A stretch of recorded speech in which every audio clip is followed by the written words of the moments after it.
with your girl, the Curl Natural. And in this video, I will be removing or taking down my mini twist. That's what you're going to be seeing in this video. So I hope you enjoy it. If you are hearing me, you can let me know that you are hearing me so that I don't be talking to myself because I don't want to be talking to myself, do I? So I have my tools and everything ready. I have my spray bottle, I have my tail comb, and I have my detangler. So I have everything ready to take down my hair. So before I do that, I have my oil, and I will be using my oil on my hair. This is the vitamin E oil, and it's mixed with castor oil. And I'm going to apply it to my face, but I'm going to spray some water onto my face. So let's do that. I'm going to mist my face like.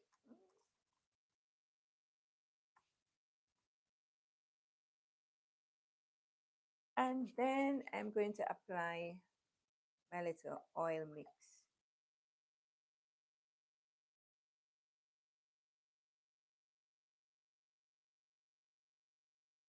So this bottle contains vitamin E. It says vitamin E oil. I'm just going to apply it to my face.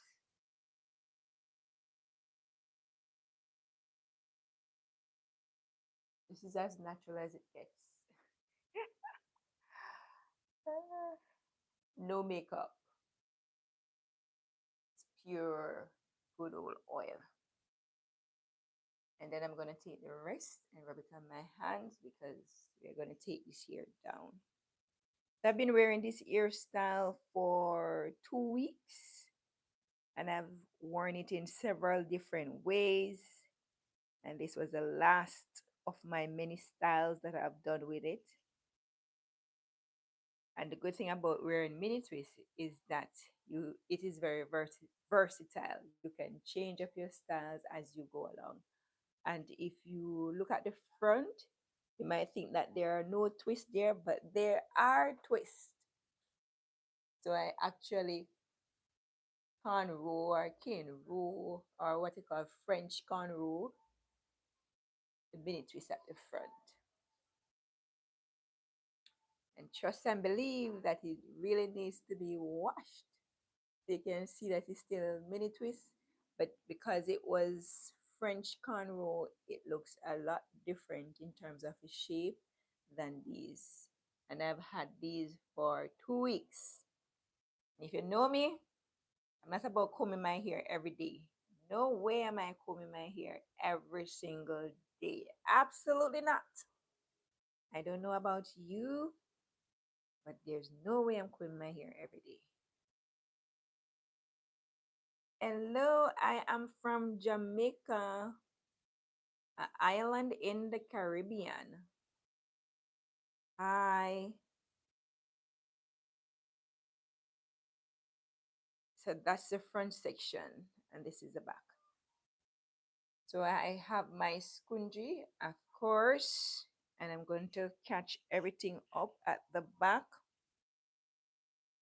So I'm taking up every single thing because I'm going to take it down one by one.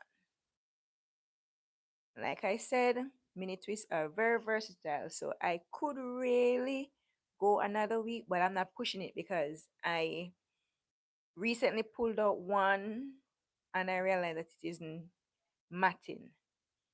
I don't want to have locks. I'm not about that life. All right. So I'm gonna start taking it down from the back. And you can see that my hair is already matting, and I really don't want that. I don't want that to happen. So I could go a lot longer. I don't know how the girls do it for 2 months and 3 months. There's no way I could do it for 2 months. Look at this. My hair is already nothing. Look, this is crazy, and it's only 2 weeks. So that's one of the things that you want to keep in mind. Yes, you might see other natural hair girls doing it and the mini twist, and they're keeping it for a whole month, 3 months. Look, if this thing happens to your entire, just imagine your entire hair is matted or locking on you. I'm not about that life. 2 weeks is the max I usually go with my mini twist.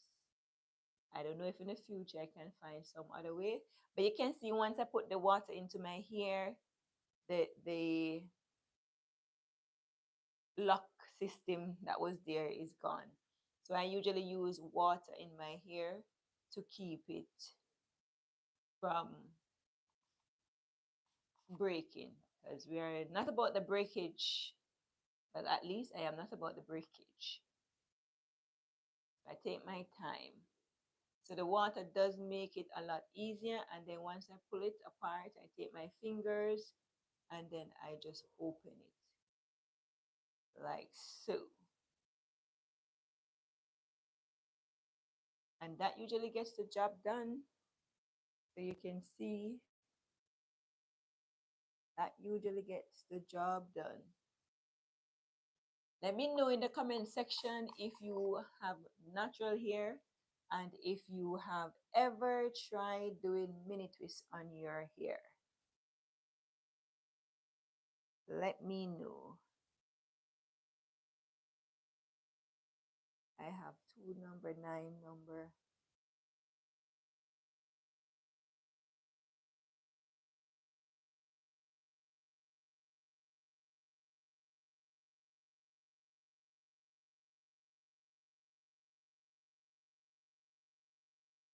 So if you're joining in, let me know if you have natural hair, and if you have natural hair, what are you? Are you a type 1, 2, 3, 4? I'm a type 4. Let me know. Actually, I think my hair is actually 4B, but sometimes I wonder if it's 4C. My hair is wet, it's very soft, but once it's dry, don't look at me with a comb or a brush. There's no way, unless of course it's stretched. If it is stretched, then yeah, that will work. So if I wash my hair and I put it in some plaits, then yes, that will definitely work for me. My hair is stretched, it will be soft. But if it's not stretched, I'm not combing it unless I had some water or something to my hair. So mini twists, they are great because you don't have to comb your hair. And for me, my mini twists, it takes a bit of time to do, maybe like 4 hours. But I don't plait my mini twist at the roots. I just twist. What do I use to do my mini twists? Just extreme gel. I don't use a lot of product in my hair. All I use is the extreme gel and water to do my mini twist. And I have zero flakes. I've never had any issue with flakes or dryness. So I figured that method is working for me. If you do mini twists, you can let me know what you usually use to do your mini twists. But for me, that's all I do. That is all I do. So natural hair takes time. It takes a bit of patience. So I know some persons, they might not like to have their natural hair, or they don't wear their natural hair out. Let me know in the comment section also. Do you wear your natural hair or you're a wig girl? I know that you have some natural girls, they rarely ever wear their hair out. They're always in a wig. That's not me. I like to wear my own hair. So I used to have my hair relaxed, and for 2 years now I've been natural, and ever since that time I've always worn my hair. If I'm not wearing my hair, then I might make use of a half wig, or I might braid my hair. But since 2026, I've not added any artificial hair to my hair. I have not done any braids. And so far, mini twist has been treating me well. And so I've been doing the mini twist for a while now. Sometimes I do cornrows at the front or I do cornrows at the side. But let me tell you, this mini twist life is nice. The only part, like I said, is challenging is when you're taking it down, because you have to, be patient and you can't rush it. Because if you rush and there are hair that has not been pulled down, then when you try to detangle the hair, it is the detangling brush is going to get stuck into the the twist that has not been pulled down. So to avoid that, take your time and take it down one by one, and just use your fingers to pull it apart. So detangle your hair with your fingers as much as you can before you go in with a detangling comb or brush. And if your hair is anything like my hair and it responds very well to water, then of course make use of your water. Usually I would put some oil on my hand, and if you have missed that first part of the video, you would have seen me use that very oil that I used to put on my hand on my skin. So if my face is look shiny, my face is looking shiny, it's because I just put the same oil that I use in my hair on my skin. So if your oil that you're using in your hair cannot be used on your face, don't use it. Your skin should be able to benefit, because at the end of the day, what is your hair coming out of? Your hair is growing from your scalp. It is coming from your scalp. What is scalp? Your scalp is skin.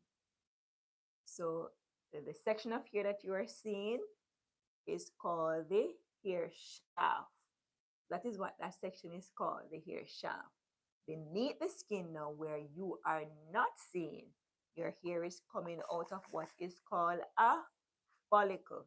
And the follicle is a tube-like depression in the skin. So it's like a hole. So say, let's use a straw as an example. Say if you have a straw and you get a piece of thread, so the thread would represent your hair, and you were to pull that thread through that straw, then that would be your follicle. So your hair grows up out of the skin through your follicle. Of course, the hair does not have feeling, so it doesn't hurt. So if I were to take a scissors and cut some of my hair, I would not feel it. Why? Because there are no nerve endings in our hair. So nerve endings are what make us feel pain or any other sensation that is sent to our brain is your nerve ending. So there's none inside of your hair shaft. However, your hair is created by a cell. Where is that cell located? Do you want to take a guess? You can write it in the comment section. So if you have made a guess and your guess is right, then your hair cell is actually in your blood. That's where it is, in your blood. And that says a lot. So we have what we call the hair root. So your hair root is where your hair is growing from. What is your hair root? What are the different parts of your hair root, or the structures that are associated with your hair root? The structures that are associated with your hair root are your hair bulb and your papilla. So the hair bulb is a cone-like shape. It's cone-like in shape, and it sits right on top of the papilla. Now the papilla is rich with, anyone want to take a guess? What do you think is found in the papilla? So you're at air class. Says here class while I take down my mini twist. So in the papilla, we have a rich blood supply that is filled with nutrients in the papilla, right? So that is what is there. So you might wonder now, if it is that your hair is coming from a cell, then how do you get to have healthy hair? How do you have healthy hair? Just think about it. If the cell is coming from your blood, then how do you get to having healthy hair? Or how can you make your hair even grow faster? Food for thought, isn't it? So a lot of times people figure that, what they put on their hair is what makes their hair grow. But what you put on your hair is just for maintenance. Just like you have a car, it is the gas that you put into the car that will make the car efficient and will make the car able to drive from point A to point B. But washing the car with some nice car soap, putting some nice fragrance inside and keeping the seats clean and nice vacuum, those things does not make the car go. Cannot drive the car if you just do all those things. The car must have the fuel that will make it drive or move. So if it is, so that means that whatever you put on the car is just for maintenance. You're upkeeping your car or your vehicle. And that is what you're doing. The same thing with your hair. What you put on your hair is for maintenance. But if you want, just like the car, you put some gas in there or some diesel, I don't know what you use in your car, to make it go. But it's the same thing with our hair. Where would we put our fuel? Great question. Where would we put our fuel? We are humans. So where would we put our fuel to make us go and to make our hair grow and to have healthy hair? Where would we put it? If you guess in your mouth, you are right. So the food that you eat, the nutrients that is derived from the food that you eat, and how well your body is functioning is actually what makes your hair grow. Food for thought, isn't it? Yeah, man. Just think about it. It's what you put in your body. Now, what are the nutrients that really makes your hair grow? Let's think about it. Let's talk about it. So, vitamin A, vitamin E, iron, vitamin D. So foods that are rich in these will help to promote hair growth. Then once you get the growth, of course, you have to take care of the growth. And so the products that you buy to use on your hair must be good quality products so that you can maintain what you have gotten through your dieting. Now, if you diet, you eat all the right foods, but you don't use your body, meaning you're not moving your body, just like the car. If you fill it with gas, but you never drive it, you never ever drive it. You never drive it. You never drive it. What happens to the car? You guess right. breaks down, and then you have to take it to a mechanic to get it fixed. So you must drive the car to maintain it. So you want to exercise, get your body moving. And there are different exercise based on your age. So if you're a teenager, if you're in your 40s, if you're in your 20s, if you're in your 30s, a 40-year-old would definitely not want to do the exercise of a teenager. I can tell you that much. Because what your body requires in your later years is not what your body would have required when you were younger. And so you must find out what exercise I should be doing to have a healthy body. And remember that exercise is not just to lose weight. I know that many persons, they exercise with the sole purpose of losing weight. Hmm. But it's not all of us wants to lose weight. You know. I personally don't want to lose weight. You see me? I ain't fat. So personally, I would not want to lose weight. So you can actually exercise along with dieting, of course, to gain weight or gain muscle, or you can exercise in order to lose some weight and convert that weight into muscle. So there are several things that you can do to promote blood circulation. So remember, you have blood circulation. Let's talk about that a little. The blood circulating around your body. So we know that the heart is what pumps blood right around the body. But did you know that your muscles in your feet or your calf area also helps to pump blood? So gravity will take it down, but your muscles is what helps to push that blood back up.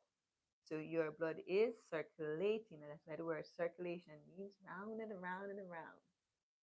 So to get the nutrients around your body, you need the heart to be functioning, you need your muscles. Hence the reason why you must exercise. And then of course we have our lymphatic system. And our lymphatic system or lymph is what takes toxin away from the body. So if your lymph system is not working good, your circulatory system is not working good, it means that you are going to have inflammation in your body. And if you have inflammation in your body, then you cannot expect to have healthy hair. There's no way you'll have healthy hair if your body is inflamed. And so in your diet, you must include anti-inflammatory nutrients packed food. And these food cannot be processed food, and it cannot include processed sugar, because all of these things will create inflammation. Even exercising too, exercising can cause inflammation to build up in your body. So you must know what to drink after you have exercised in order to reduce inflammation. So a lot of the sickness that we have is caused by inflammation in the body. So if we were to able to lower the inflammation in our body, then a lot of things would improve. Our general health would be improved, and also our hair would be improved. And so sometimes we tend to we eat how we want to eat, we don't move, which means we don't exercise, but yes, still we want to buy a hair growth oil to grow our hair, and then the oil doesn't work, and then we say something is wrong with the oil. But really and truly, you should be targeting not the outer part of the hair, but the inner part that is coming from the hair root, which is the papilla. If you are producing healthy hair cells, you will have healthy hair. But it takes time. It does take time. And that is where a lot of people fall short. You have to be disciplined. To diet, you have to be disciplined. And you have to eat not with your tongue, we have to eat with our brain. Not with your tongue. You eat with your brain. If you eat with your brain, you will be healthy. If you eat with your tongue, you will be digging your grave with your tongue. So we have four tastes on our tongue. And the first one is sweet. And everybody loves sweet. And because of that, our body is filled up with inflammation. So, what about bitter and sour? Hmm, bitter and sour. Oh, nobody wants to be eating anything that is bitter and sour, but we'll eat things that are sweet and salt. No, nothing is wrong with none of those. We can all enjoy it. But which one you think we should be doing more of? Hmm. We should be doing more of the bitter and sour, a little salt, and a toops, a little bit of sweet. And if you're going to have sweet, it must be coming from a natural source. What are some natural source of sweetness? Ripe banana, ripe plantain, dates. These are all natural. Apples, sweet, nice apples, right? All of this. Grapes. These are natural sugars that you can have. And the good thing is that when your body gets natural sugar, it tends not to use everything. You use what it needs and it flush out what is not needed. Why? Because your body will have to process that sugar when it gets down there. But when we eat processed sugar, there's no need for my body or for your body to break down the sugar. The sugar is already broken down already. So all it needs to do is to absorb. Hmm. Make sense? Think about it. So if your sugar is processed, if the food you're eating is already processed, it means that the sugar is already broken down, and there's no need for your body to break it down. If your body don't need to break it down, then you're telling your body, "Oh, go ahead and store me." And how we store it? We store it in fat, and then we say, "Oh, I'm getting fat. I want to lose weight." How did you gain the weight? Think about it. So we really should be having more bitter in our diet. Bitter, bitter. Who was saying bitter? So, what are some examples of bitters? But for me, I have dandelion, dandelion, dandelion. So I do dandelion tea without sugar, and I can assure you, yes, it is bitter, but you get used to it after a while. Then we have Cersei. I don't know what they call it in your country, but where I live, they call it Cersei. If it's known as another name, please put it in the comment section. But where I live, they call it Cersei. That's what they call it. And that too is bitter. And I have that as a tea without adding sugar. So, how do I make these tea? I don't boil them. All I do is boil the water. And the dandelion that I have is the seed. So the seed is roasted and then it's powdered. So I just take a small bit of it, put it into a teacup, pour some hot water on it, and allow it to steep for maybe 2 to 5 minutes. Once it's steeped, then I strain it and I drink it. And it's bitter. And it is good for your kidney, it's good for your blood, it's good for your liver, and if you have digestive issues, it is also good for that.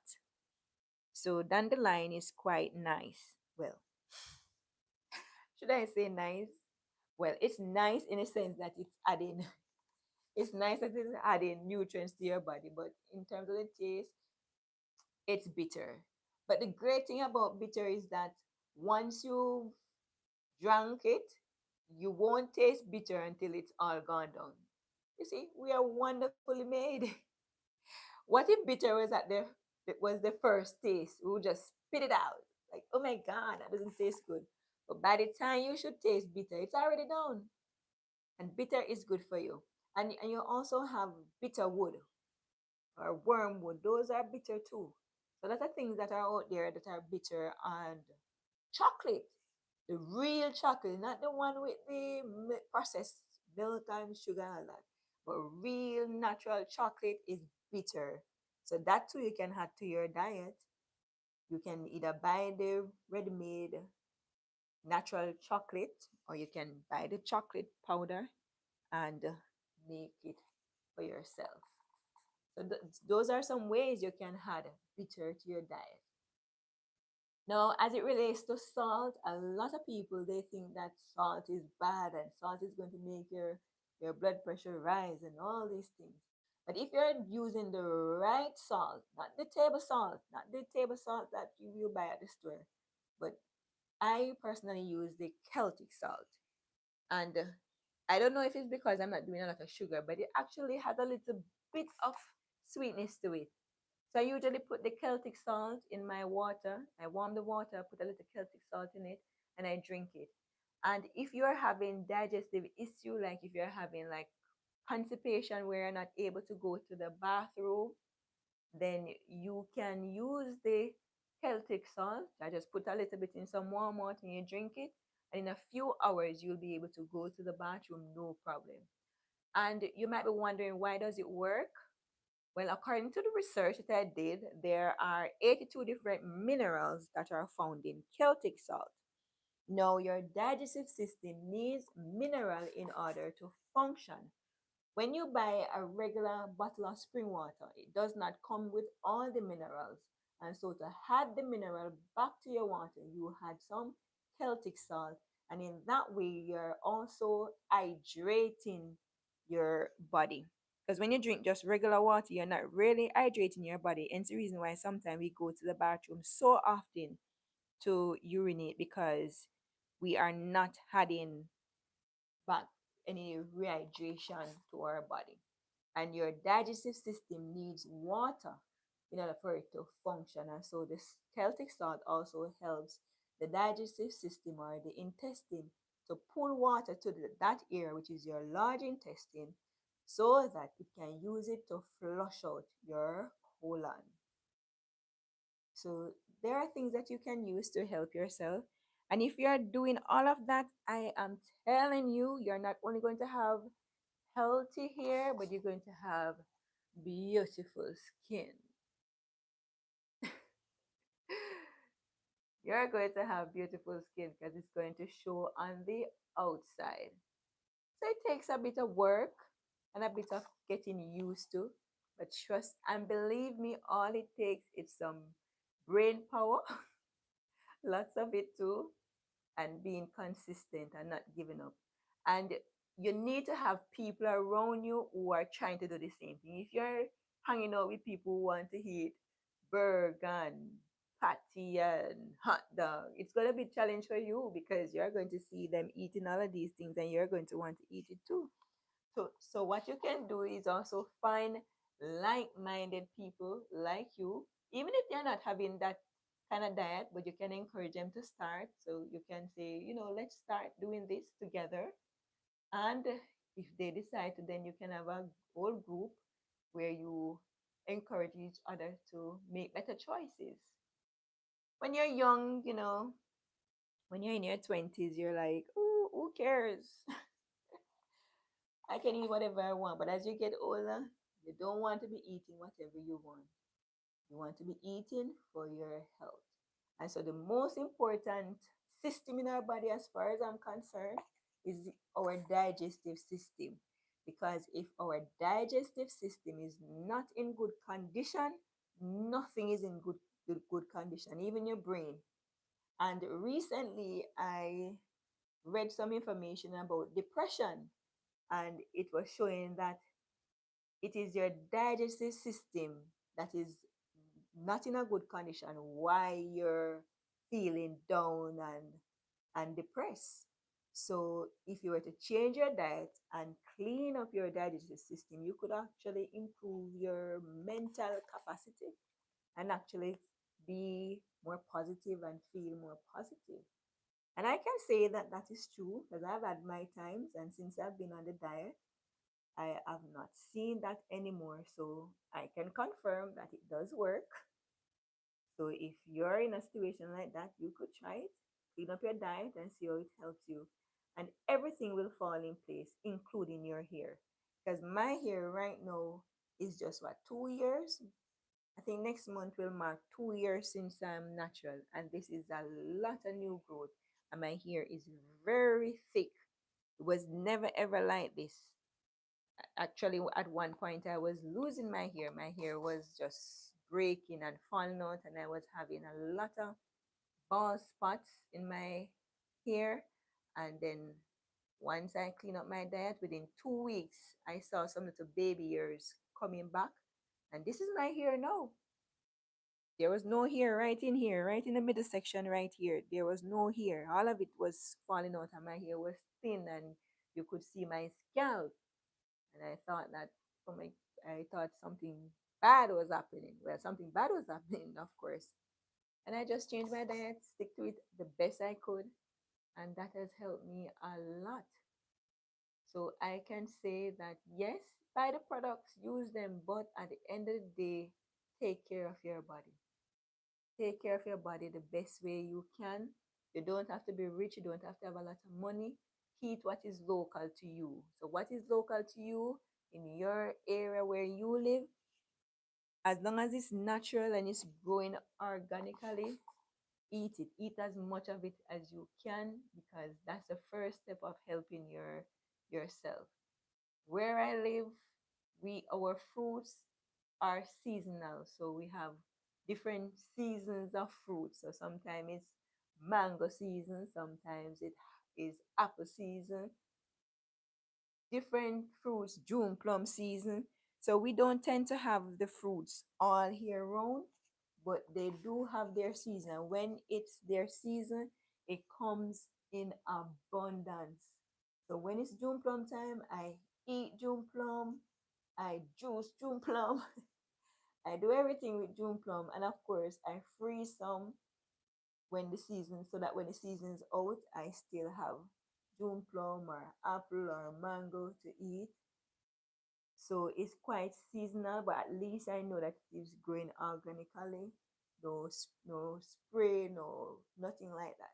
Just grows from the tree when the seasons arrive, and that's it. So wherever you live, whatever is popular in your area that you know is growing naturally, then make use of it. So you don't have to be rich, you don't have to have a lot of money in order to eat better and to take better care of your health. If you are a young person, you are in your 20s, that is the best time. Let me repeat, if you are in your 20s, that is the best time to start eating healthier. Why? What that will do is to slow down your aging process, believe it or not. So you stay younger for longer. And some of the health issues that perhaps would have occurred when you got older, you would not have them because you were doing the right thing when you were younger. A lot of persons, they wait until they're older, they're in their 40s or late 30s or 50s, and that's the time they realize how important their health is, and they start to take action in order to take care of themselves. For me, I don't believe that any time is too late, unless of course it's you have a sickness beyond what you can be helped with. But as long as you're in have a measure of health, even if you're 60, you can start. But if you're listening now and you're in your 20s, I'm telling you, start in your 20s. You're in your 30s, start in your 30s. Your 40s, start. The key is to start. And then the next step is to be consistent. And I'm telling you, the starting is most time not the problem, you know. Nope, not the problem. It is to maintain, to keep up. That is a problem. So how can you keep up with eating healthy? The best way to do it is to do meal prep, and not the meal prep that you see on YouTube where people cook the same food. They cook the same food and share out 10 plates of it and eating it every day. Oh no, that's not me. But meal prep could simply be that you prepare your vegetables to last 2 days, and you can pre-prepare some of your stuff. So things that you need to peel, you can cut them up, and then maybe for 3 days, you could cook those and have them, and you would have your vegetable ready. So when you need your vegetables already done, prepared, you can do stuff like that. But for me, I can't eat the same thing every day. Like I see some persons make the meal prep and they make a big pot of something and then they do the same meal every day. That's not for me. But I do meal prep, but not in that way. Not in that way. So meal prep has helped me a lot because sometimes when you get really hungry and you see a little snack, trust and believe you're going to grab that snack and you're going to eat it. Or maybe if you don't have the snack, you might go and bite because you don't have the time to cook because maybe the time is late or you're busy. But when you have everything pre-prepped, 1, 2, throw it in your pot and you're good to go. So having healthy hair is achievable at any age. And it doesn't matter if your hair is thin, if you change your diet, trust and believe that your hair can improve. What some persons do not understand is that when you eat food, whatever nutrients your body gain from the food, what it's going to do is going to give the nutrients to the organs in your body that are most important. So it's going to be sending nutrients to your liver, your kidney, your heart. It's going to be giving those organs the nutrients because those are the most important ones. Your nails, even your skin, sometimes you might see things on your skin. So what that means is that you're perhaps not taking enough nutrients to share. So it would be like you cook some food, but the food is not enough, and then it's only enough for 2 people, and then 10 people turn up, and you have to share that same little food for that you cook for 2 person for 10 person. At some point in time, somebody's gonna say that they would like more food, but there's no more food. So what your body is going to do, your body is not going to see your hair. Remember that your hair is basically for adornment. That's the main purpose of the hair is really for protection, to protect the scalp. But in reality, we really use our hair for adornment to make different styles and to make ourselves look attractive.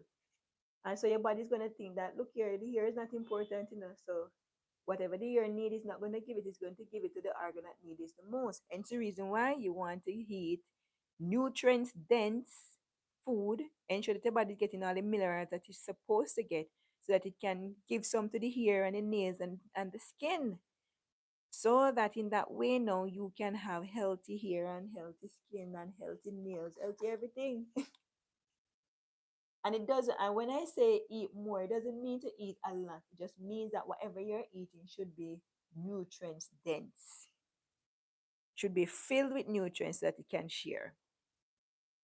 Now, I don't know how much you study biology or human biology. How does the digestive system work? Well, the first place digestion begins is in your mouth. So there are enzymes in your mouth that helps to break down your food. Now, when you're eating your food, you must chew your food properly. So spend time and chew your food. Why? So that the food can get to mix with your saliva, so the enzymes can start to do its job.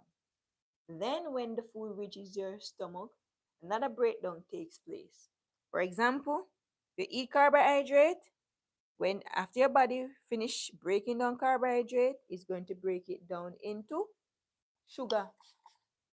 Hence the reason why if you're eating carbohydrate and your diet is dominantly carbohydrate, you could look at a plate as a plate of sugar. So just imagine you eat a plate of carbohydrate and then you wash down that carbohydrate with some sugary drinks. Your stomach is just filled with sugar. Hence the reason why you just don't want to eat carbohydrate only, but you want to eat other nutrients. So you want to include protein. And listen to me, if you're over the age of 35, into your 40s, going into your 50s, 60s, you should be eating more protein than carbohydrate. Need me to repeat that? If you are over 35,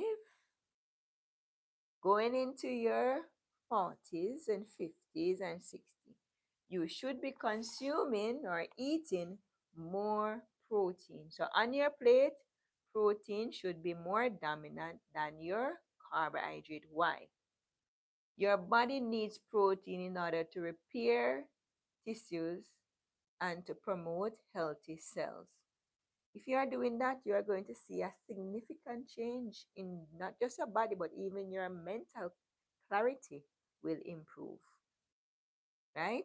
And if you're over 35 into your 40s and 50s, if any exercise that you're going to do should be exercise that are going to build your muscles. So you want to do weight training. Get yourself some dumbbells, get yourself little weights, even if you have to just lift something, but you have to do weightlifting. So yes, you can walk and you can do your aerobics, but you must be doing things that are going to build your muscle and maintain your muscle mass. Because as you get older, you are losing all of that.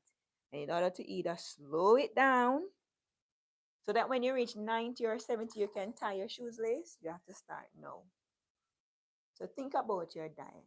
And even when you're eating, if you're eating protein and vegetables, or if on your plate you have protein, carbohydrate, and vegetable, how should you be eating your food?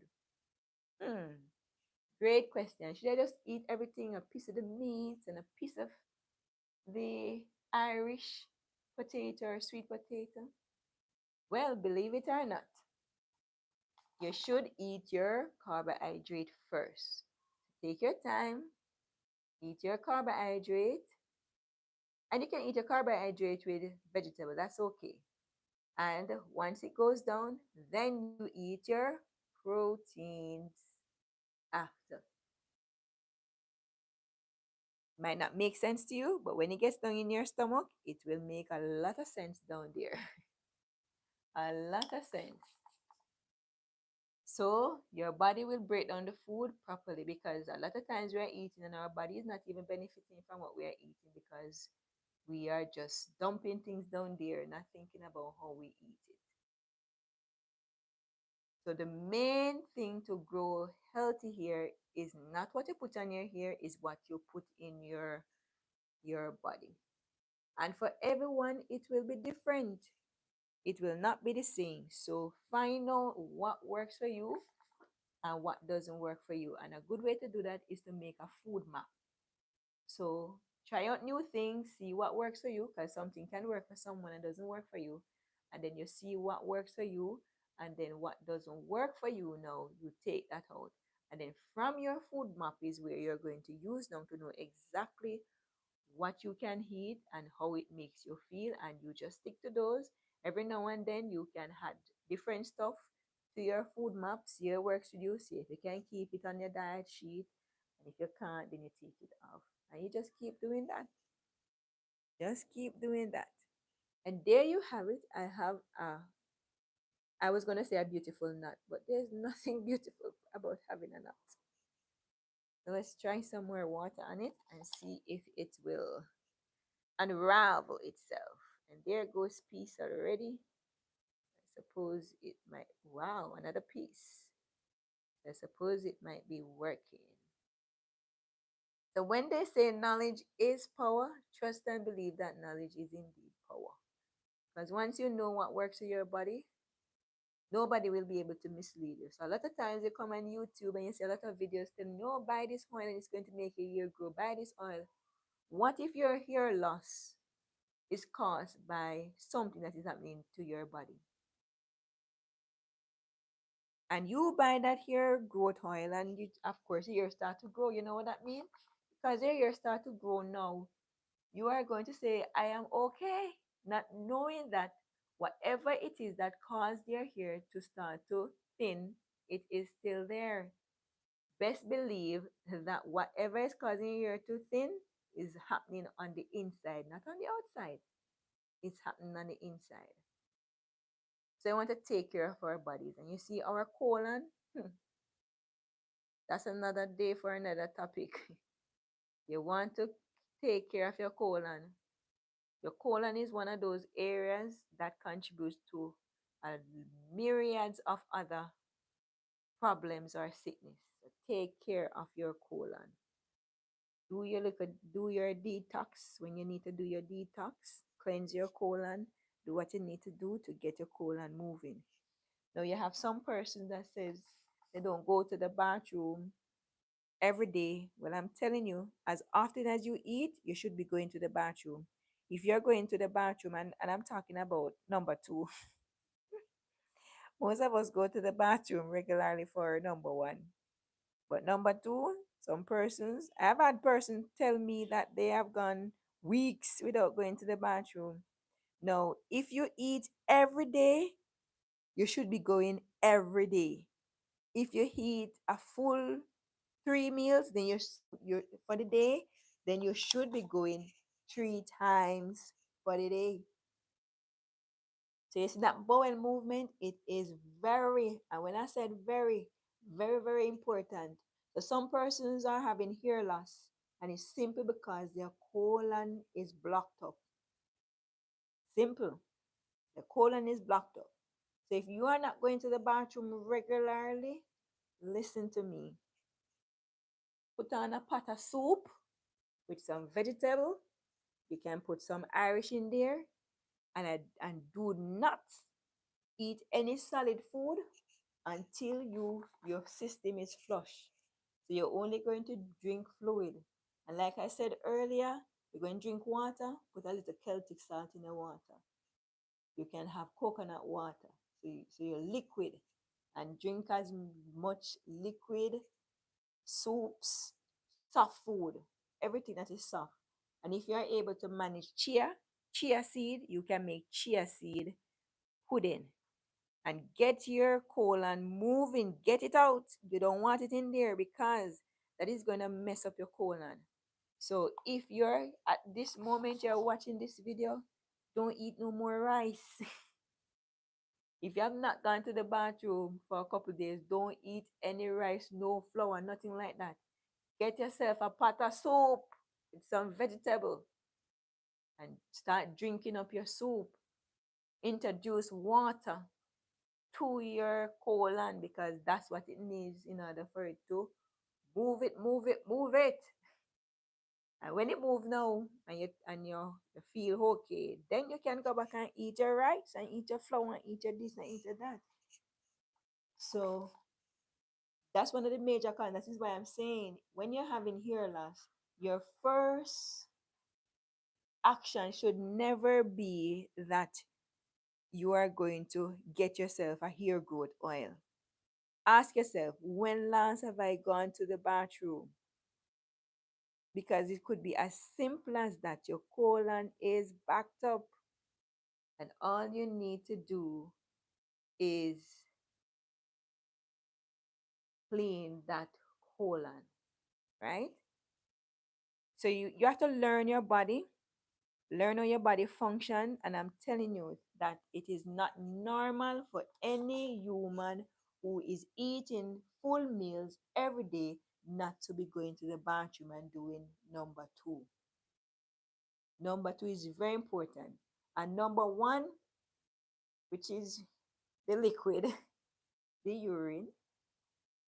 If when you go to the bathroom and do number one, you smell your urine, that's not a good sign. You should not smell. Hello? It shouldn't smell. So if you go to the bathroom and it's smelling, whatever you're doing, just check yourself. Perhaps you're drinking too much juice. So just try to put back some clear fluid in your body, some coconut water. Yes, start drink up your coconut water. Like I said, a little mineral rich water and cleanse. Another place that might smell is your arm. So if you smell your arm, that's also another sign that your body is filled up with toxin. So you want to flush it out. Because believe it or not, your body odor is coming from not from the outside, it's coming from the inside.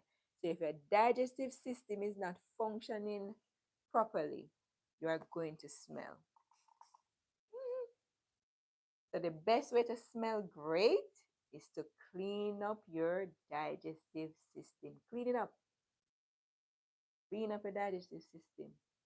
And you'll be surprised. You don't smell, you won't smell your harm. And did you know you can go to the bathroom and not smell number two?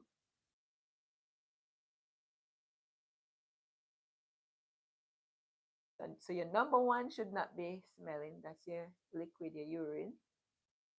And depending on what you're eating, you can go to the bathroom and do number two, and nobody even know that you did number two. They won't have to move out because you did number two. So what you eat will definitely come out, whether it's in your body odor or otherwise. So if it is that you're not having healthy hair and you want to have healthy hair, change your diet. Sounds simple, but it's one of the hardest things to do, I can tell you. It's one of the hardest things to do. And the hardest part is not even to purchase the food, it's to keep up with the diet, keep up with the preparation. Because when you have to prepare all of those meals for yourself, it is a lot of work. It's quite easy to just go on the road and buy something to eat. But when you are taking care of your health and you are the one who's doing the meal prep, let me tell you, it's a lot of work. It's not easy. So, as I said, find people who want to eat healthy. Find those people. And then keep company with people of like mind. And it will be very easy because trust and believe, if you ever have some good friends and they see you trying to eat something that you're not supposed to eat, they're going to be like, remember, put that down. They even take it away from you just to help you stay on the course. So, yes, I promote healthy here, but not so much from the standpoint of buying products, but from the standpoint of eating the right food for your hair. And of course, like I said, it is going to not only benefit your body, but it's going to your hair, but it's going to benefit your body. So I'm not saying don't buy the product that you see advertised. No, no, no. I'm just saying take it from the inside. Take it from the inside. Let's sing a song. Take it from the inside and not from the outside. What you put on the outside is temporary. What you put on the inside is permanent. It's permanent. So, I've made it this far, guys. Woo. Not bad at all. For a 2-week-old twist. And trust and believe, if I wasn't doing it this slow, I would be having breakage on top of breakage on top of breakage. And right now, no breakage. No hair is on my hand. No hair is falling out. None of that. So I'm taking my time. I'm taking my time. Taking my time. So I always encourage people, take care of yourself. And if you have children, let's not forget the kids. How can I forget the kids? If you have children, start them off on this healthy journey. Start them off. I'm not saying not to give them some of the sweet treat, but start them off. Introduce them to it so that when they get older and they have their own life, they remember and they'll go back to their roots and they'll stay healthy. So eating healthy is not going to make you live forever. I think some people, I used to be like that too, so I'm not going to say anything. I was one of them who said, if you eat it, you're going to die. And if you don't eat it, you're still going to die. So eat what you want to eat. until I got sick. And when I got sick and the doctor says, I can't do anything more for you, I was like, I'm not about to die. I'm not giving up. And that's when I took my health serious. I never do it for my hair. I did it to survive. And then I recognized that, but everything improved. My hair improved. My skin improved. I said, well, not a bad thing. And today I can sit here, no pain, no pain. I can talk to you. I'm just sharing what I've learned over the years that I've been doing it with you. And I hope that you will try it. Try it. Trust and believe. And you can start off little. When I was changing my diet, I didn't start off big. I didn't stop, just get up one morning and decide, oh, I'm not going to eat this. I'm not going to. I ate everything just the same. And what I did, I included the healthier stuff in my diet. And little by little by little by little, I improve. Until right now, I can do the bitter and say it's nicey. It's nice, man. It tastes good. Like for example, onion. Before I started dieting, you could not tell me that onion was sweet, but onion is actually sweet. That's another thing. When you start to eat healthier, you will taste things in food that you have been eating all along and taste different flavors in the same food. Even beetroot. Beetroot is sweet. It has a sugary taste. But when you're eating the refined sugar and you eat beetroot, phew, as far as you're concerned, beetroot has no flavor, no sweetness. But beetroot does have sweetness in it. A lot of things that we eat have different flavors. But because our diet is so filled with processed sugar. And another thing I want to tell you about is that whenever you see an item and the item says does not contain sugar, but it tastes sweet, put it as far away from you as is possible. Once it tastes sweet, then where is that sweetness coming from? It must be a chemical that they put in it for it to still taste sweet. We don't want a chemical in our body. Trust and believe we don't want any chemical in our bodies. So run away from it. So I don't eat anything that says low sugar content, low fat. If you're giving me sugar, just give me sugar. Don't tell me that don't have any sugar, but it still tastes sweet. If it tastes sweet and it does not have any sugar in it, then what is it that you're putting in for it to taste sweet? Unless you're putting date or maple syrup, but if those are not on the listing, then what is it that is making it sweet? So we have to choose. When you're buying products in the supermarket, look at the ingredients. If it has too many ingredients and if it have on words that you cannot pronounce, leave it alone. There's no need for a product to have in 5, 6, 7, 8, 9, 10 ingredients. If it says organic and you having 10 ingredients, there's no way it can be organic. That's just my thing. So I try to eat what comes from the earth as much as I can. If it doesn't come from the earth, then I leave it alone.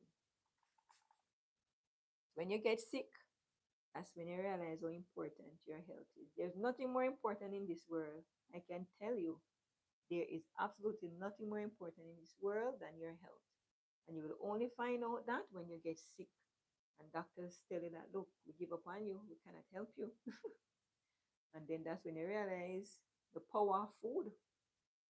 Yep. So don't lose your health to get money. Because if you lose your health to get money, you're going to have to lose that money in order to get health. So you're going to have to use that money to get health. And then only to find your grave. You know, I went into an office once and I saw a picture frame and it has these words on it. It says, you lose your health to get wealth, and then you use your wealth to get health, only to find your grave. And at that time, I was a youngster, and it made a lot of sense to me. So a lot of people, they're rich and they have money and cars and you name it, but they have no health because they lost their health trying to earn money. So I'm telling you that the most important thing in anybody's life right now is your health. If you have health, you are rich. Because if you have money and you don't have any health, what purpose does that money serve? Because you can't really enjoy it if you can't use it. So take care of yourself. Take care of yourself. And if you are taking care of yourself already, encourage someone you know to take better care of themselves. We are all capable of taking better care of ourselves and to take care of our mental health. That's another health that sometimes we forget, our mental health. But if you're just joining, I did say earlier that your mental health is also linked to the nutrients or lack thereof that is in your body. Remember, your brain needs food in order for it to function. And so, if you're not taking care of your digestive system, then your brain is going to suffer. And if your brain is suffering, then you will have poor mental health. There are a lot of people in this world today that are sad. They are not sad because somebody made them sad. They are not sad because something happened to them. They're just sad. And that's how their brain making them feel sad. And it's hard for them to even think positive. And all they need is a little nutrients. Can you imagine? Just need to change their diet. But if you're down and depressed, it's going to be hard for you to change your diet. Somebody would have to help you. Somebody would have to prepare those meals and care. That's why it's good to have a good friend who loves and cares for you. That when you're down, they'll cook some nice, healthy food and encourage you to eat and even come on over and clean up your house because when you're depressed, a lot of times you don't clean your house, you don't even want to bathe, you don't even want to take a shower. So you need that good friend to help you along the way. And that's why I said, take care of yourself. You're in a good health now, start doing it now. The time to take care of your health is not when you're sick. Don't be like me. Don't wait until the doctor look at you and say, we can't do anything else for you. We cannot help you. Then I have to come home and research and research and research and research and figure it all out. Figure it out. Give thanks. I figure it out. I'm able to help myself. So now, when I make my meals are like medicines. They're no longer just for a belly full. So I don't eat for a belly full. I eat for healing. So if that food is not going to heal my body, then it's not for me. It is definitely not for me. Am I perfect? Absolutely not. Do I cheat sometimes? Absolutely. But trust and believe, whenever I do that, I pay the price. So it's far in between when I do it. Far and between. Not every week or every month, maybe once in the year or twice in the year. And I just say, okay, that's it. No more cheating. I have to stick to it. So eating healthy is not expensive. And that's what people tell you. Oh, eating healthy is expensive. It's not expensive. What is expensive is when you get sick and you have to do all these tests, colonoscopy, CT scan, brain scan, blood test, culture test.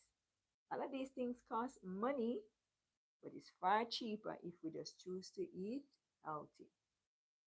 So it's not that we can't get sick, because you can still get sick, but at least you feel contented that you have tried your best and you have done all that you can do. So your digestive system is very important. So keep taking care of your gut. Your gut health, if nothing else is important, I can tell you that your Gut health is very, very important. So if it is that you're having bald spot or your hair is thinning, trust and believe it is your digestive system that needs a bit of care, a bit of care, a little care and love.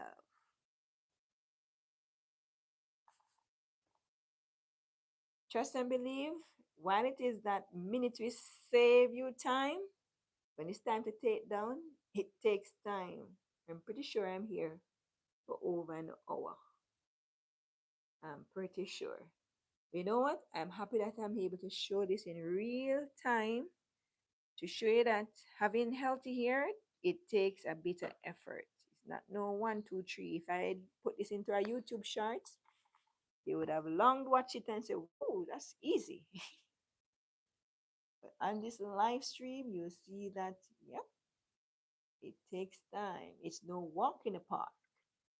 It's no walk in the park. No walk in the park. It takes time.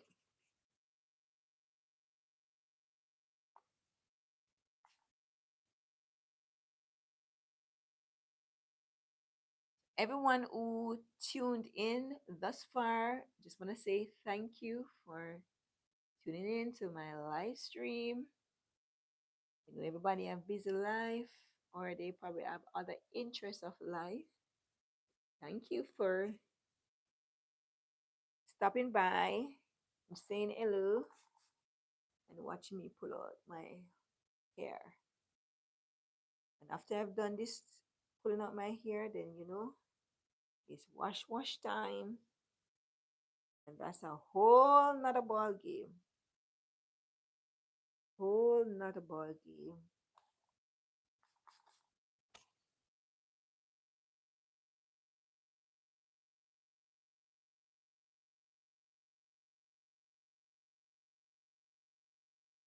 You have to take your time so that you don't have nuts. Right now, there's no nuts. And I can tell you,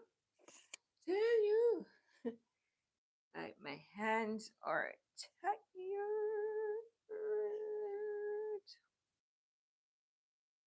But we are almost there. Almost, almost, almost. We're not giving up. We are not gonna give up. We are not gonna give up. Ooh, ooh, ooh. We are not gonna give up. Ooh, ooh, ooh. We never give up. We take our time. A little patience go a long way. A little patience go a long way. Let's talk a little bit more about our digestive system. What happens when you eat food? Have you ever thought about that? You eat the food, food tastes good, it's so nice. But when it goes into your stomach, what takes place? So once the food reaches your stomach, they pass through your mouth into your esophagus and it goes into your stomach. Then your stomach acid breaks down the food, also with a bit of pancreatic juice. And then once the food is broken down, it is sent off to the small intestine. Then further breakdowns taking place in the small intestine.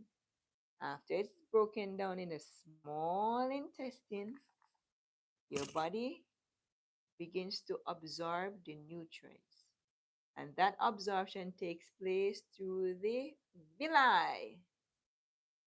And then the refuse that your body does not need is shipped off or sent off to your large intestine.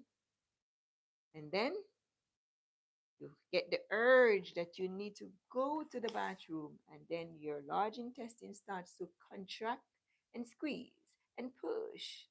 And out that refuse goes. And so that's how your digestive system works. So anything that goes wrong in that process, you will know it's gonna show on your in your eyes, on your tongue, on your nails, and the largest organs of the body, your skin. You will know You will see things on there, so you will definitely know. It's the reason why I say take care of your digestive system. Take good care and give your body rest sometimes. Sometimes we see person doing fasting and we're like, oh, I'm hungry, I have to eat.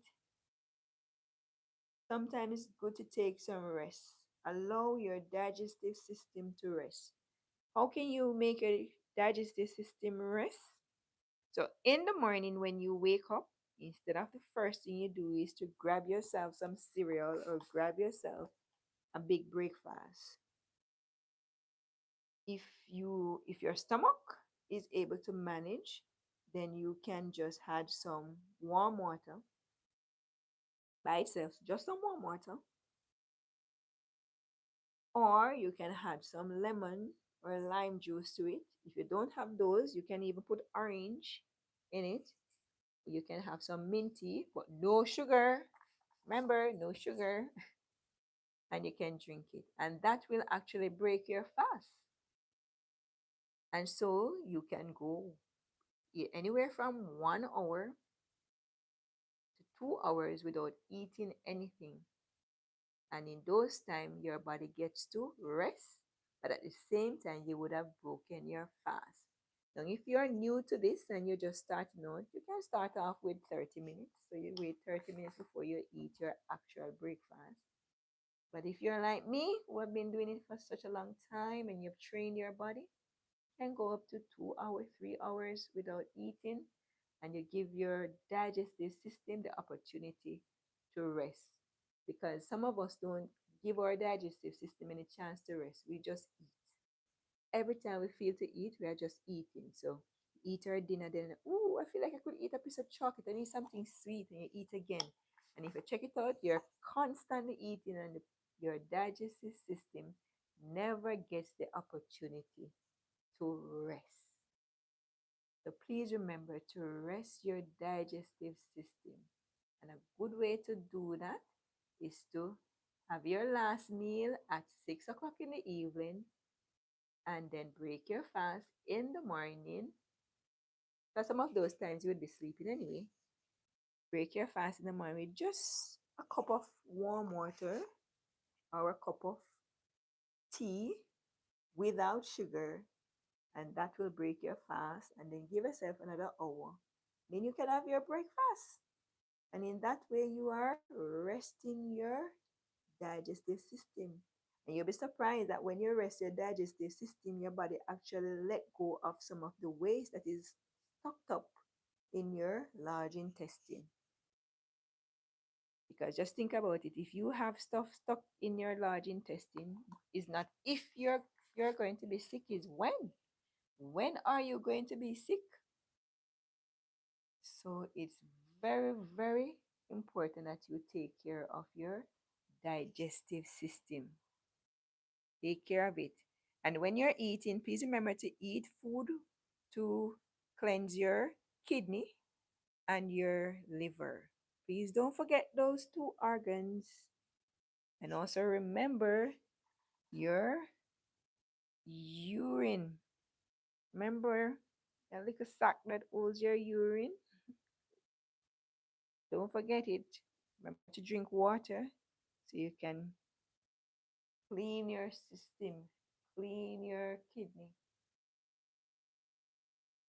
It's like somebody asked once, where does urine come from? I wondered, where does urine come from?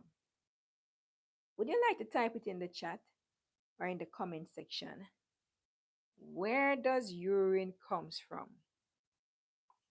Good question. We all know where feces come from, is what you eat, that the refuse going to your large intestine. But where does urine comes from?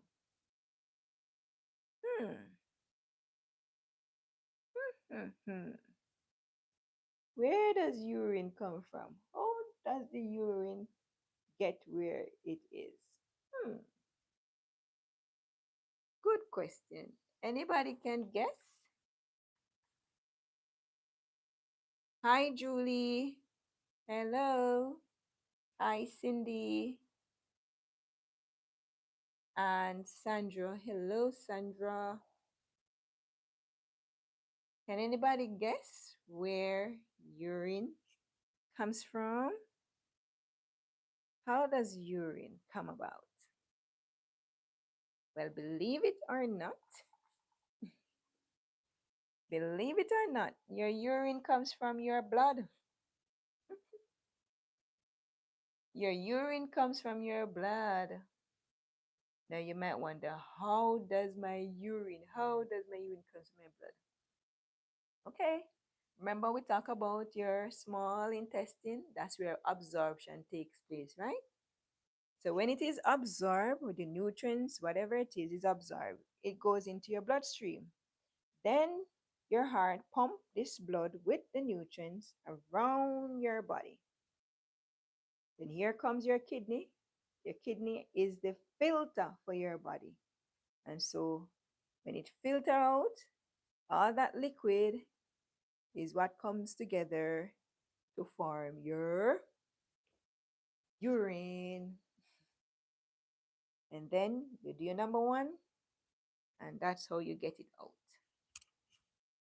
That's how it goes. Bye bye. Out it goes. Just in case you're wondering, that's where it comes from. That is why I said if your urine is smelling, that's not a good sign. That's never a good sign if your urine is smelling. So you want to give your body some rest from food and just drink water, coconut water, and flush your system. No, you don't want to flush your system to the point where your urine come out and it is white, because that's no good. It should be slightly, like very, very slightly pale yellow. That's what you want your urine. But if it is very, very yellow, no, no, no, no, no. And if it smell, no, no, no, no. But that's an easy fix. Just drink water, flush the system, and you're good to go. And it should stop smelling. So as you get older, I hope that as you get older, you get wiser. And so you want to take care of yourself. So if you have young people around you, encourage them. They don't have to eat healthy every single day, but at least say, okay, no, 3 days out of the week, I'm going to do this thing. I'm going to eat better. But at least. So you don't have to do it every single day. Even if you're an older person, you can start little, little, a little, a little, a little at a time.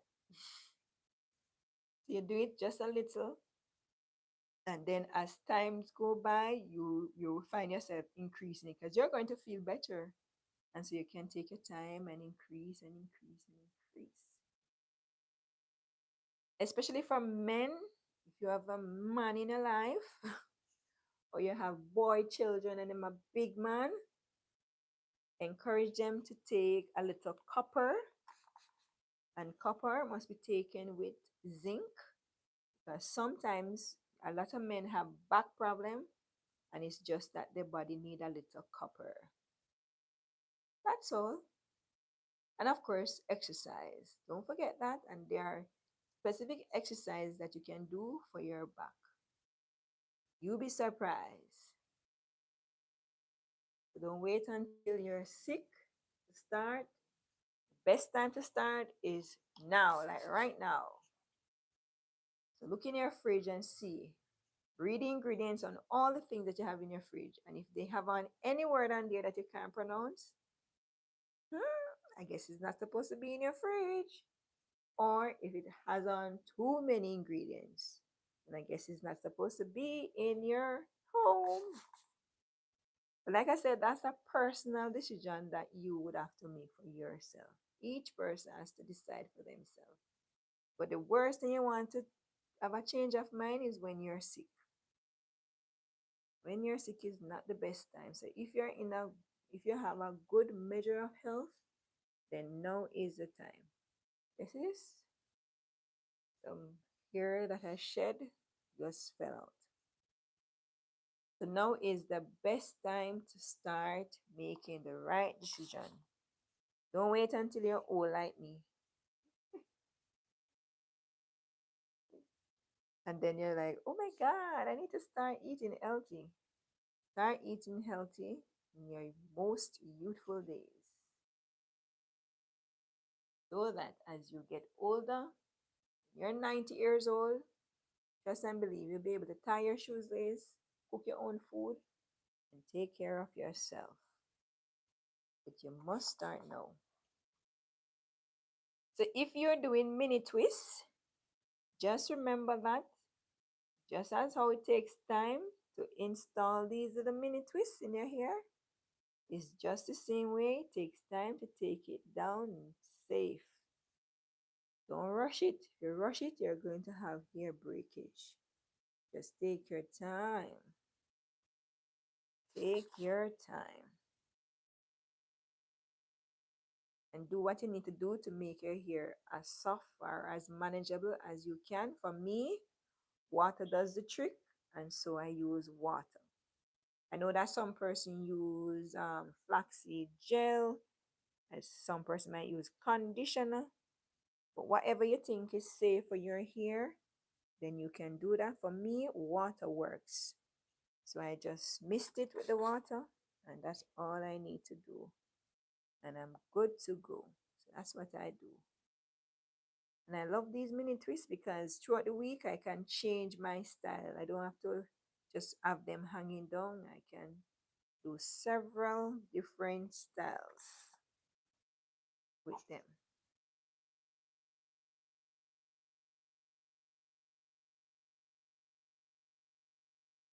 Several.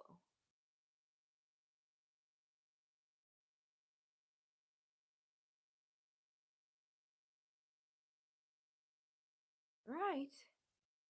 Like we're almost there. It's time to celebrate. And after I'm finished, I will have to detangle my hair once I am done. A lot of person wants to have dense hair or what some people call thick hair, but the more hair you have is the more work you have to do and the more product you will have to use. So you use more shampoo, more conditioner, more of everything. Everybody wants to have, oh, I want my hair to be long, I want my hair to be thick. But have you ever considered the work that goes into maintaining thick hair? It is a lot. Trust and believe that it is a lot. It's not as easy as when you watch some YouTube shorts and you see those girls going boop, boop, boop, boop. It takes time, I tell you. Time. Ton of time. But with a bit of patience, you will get it done. You will get it done. That's for sure. That is for sure. And just like that, I finish this side. Woo, woo, woo. Oh my goodness. Still have a bit to go. Still have a bit to go. We can do it. We can do it. We can do it. Live, work, clean. Hello there. Yes, it is a lot of hair. I do agree. And it takes a lot of time. A lot of time.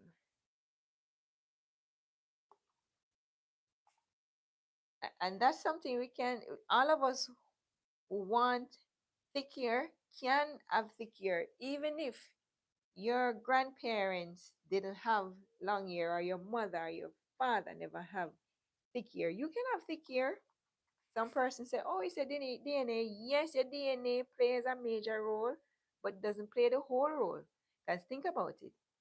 As we have been talking about eating healthy, if you eat the same way your grandparents eat, your mother eat, then obviously you're going to have the same outcome or a similar outcome. But what if you decide that you're going to eat different? You're going to do something different. You possibly could change the way how your hair grows and actually make your hair a lot longer and thicker. So habits can determine the outcome. So observe. If your hair is thin and it's not growing, think about it. How is it? How do your mommy eat? Or your daddy eat? Or grandma eat? Or grandpa eat? And look at it. Check it out. It could mean that you're eating the same way, and so because your body is lacking certain nutrients, then that's what is preventing your hair from looking good. Because think about it. Maybe if you could get access to your ancestry, and you look at it, maybe way down the line, somebody in your family line had healthier, but maybe back then people were eating better. They weren't eating processed food like what we're eating now. So you might think that, oh, my hair is thin because my father hair thin, and my mother ear thin, and my grandmother ear thin. So my ear have it thin. Nope. No, no, no. There was a time when my hair was thin. And how I knew that my hair was getting thin was when somebody said that they were seeing my scalp. They were saying that, but your hair look thin. And I said, why you ask? He said, because me dey see your scalp. I don't normally see your scalp. And all my life, I know myself, I've always had thick hair. But after a while, as I was getting older, my hair started to shed and it started to look thin. When I touch my hair, my head now, my hairs feel like a sponge. But back then, when I went like this, I was touching scalp, and I changed my diet. And look, huh? Look, listen to me, listen to me, listen to me. I'm a Jamaican accent. He said it work, it can work. Change your diet and you will see a lot of things change. Even some persons, even for example, some persons they say that they don't have their bottom flat and then have muscle. Do you know that if you change your diet and exercise, you can increase or even change all your body shape? And your mindset too, your mindset have a lot to do with how your body respond to certain things too. You must believe that it is going to work. If you're going to eat and you're going to doubt it, it might not work. So you must believe that what you're doing is going to work. It's going to work. Tell your brain that it's going to work. And your brain is going to believe it and trust and believe you're going to do it and it's going to work. I am living proof of that. I should not be sitting here talking to you now when I'm supposed to wrap up in bed crying for pain. But I changed my diet. When the doctors couldn't help me, I helped myself by changing my diet. And the good thing about the time period that we're living in is that information is everywhere, everywhere. And what you watch online is what you're going to get. So if you watch a lot of health videos, then YouTube, Instagram, TikTok, whatever you watch, it is going to promote those videos to you. And so you get the opportunity to learn so much. A lot of things that I learned them through watching videos, reading online articles, and I try them, I tweak them, I do things a little different sometimes just to see if it would work, and it worked, and I just keep it. I just make note of what works, what doesn't work, I just throw it out. And here I am having so much here. I am grateful, but I'm also tired. I wouldn't lie to you. Even my hands look shrivel because I'm spraying water in my hair, so my hands are tired. I'm telling you, it's tired. I'm tired. So yes, you want the long hair, you want the thick hair, but it comes and it takes time. When my hair was light like feather, first of all, I wouldn't even think about doing mini twists when my hair was thinning. No way I was going to do it because my hair was so light. And this is 2 years of growth because I cut off all my relaxed ear end because I had relaxed ear and I cut off everything. So I started all over. And this is how much hair I have. But the length is not what I'm surprised at. It is the thickness or the density is what I am so, so, so, so surprised about. And Oh my God. I finally finish. Thank God. And this is it. I am almost lost in my hair. This is 2 years. So what will 3 years, 4 years, 5 years look like? Do I want to know? Do I really want to know? Oh my goodness. This is, listen, listen, listen. How can you not love natural hair? Tell me. How can you not love natural hair? Look at all this beauty. Eh? No makeup on the face, no makeup. Eh? All natural, 100% organic. All right, time to detangle. And I'm going to take it from the back and then try my best to put this up in a ponytail. I don't know how people cover up their natural hair. I could never live in a wig. No way. Look at all this beauty. Why would I want to cover it? Huh? Can somebody tell me? Why would I want to cover up all this beauty? So now I'm going to detangle my hair. So I'm putting a little bit more water in it. And then get my detangling brush. And we are going to brush. This is to me. If you have not gotten this detangling brush, get yourself one. It is the best investment. And it's not expensive. But it's the best investment I ever made. Look at that. Look at that. And as I said, this is 2 weeks. This is my first time combing my hair in 2 weeks.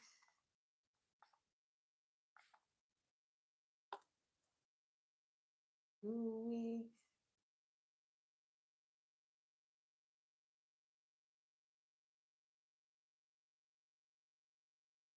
You know, what is the name of the brush? I would have to, I don't remember the name of the brush. I just always call it detangling brush. But it has a name. I'm pretty sure it has a name. I am 100% sure it has a name. But I have this brush in my Amazon storefront, but not on this channel. On my other channel, where I usually do relax your content, over here I do natural hair content, it is on my Amazon shop front. So you can go there and purchase it off that if you like. Those of you who know my other channel, over here it's all about natural. I don't know. I see a lot of persons, they have natural hair, and their natural hair is beautiful and they have it covered under a wig. And to me, I feel like whenever persons take off their wig and they wear their natural hair, to me they look a lot more beautiful. A 100% more beautiful.